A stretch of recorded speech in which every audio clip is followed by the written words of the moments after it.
Thank you.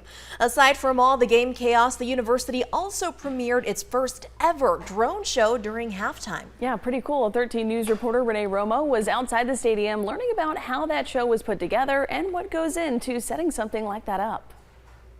The theme of tonight's game was retro, and the university felt the best way to tie it all together was to do a drone show of all of the past U of A logos. Kind of tell a story of the history of Arizona's logos throughout the years from 1920s all the way through the classics you've seen throughout the 60s, 70s, and 80s, and where we're at now with the current Block A. Carson Luttenegger is the director of marketing and fan experience for the U of A. He tells me the idea is something that has been in the works for a while, as there were a lot of logistics they had to work through before getting the green light, and then they partnered with Grizzly Entertainment out of California. It takes a lot of people in a room to make sure this all comes to fruition in the best way possible.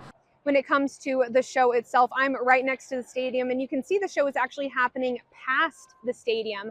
And there's a reason for this. It's because they launched from a sports field just south of the stadium. And Luttenegger tells me that this is to allow everyone to have the best possible viewing experience. You can see that up there.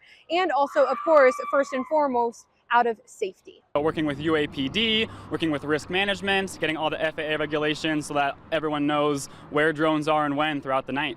And the show wasn't just for halftime, with another show between the third and fourth quarters. In total, 500 drones were put in the air tonight.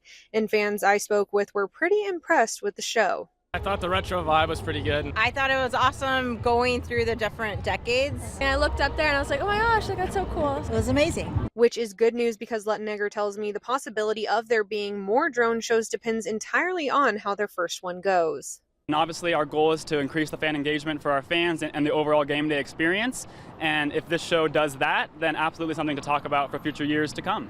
Outside Arizona Stadium, Renee Romo, 13 News.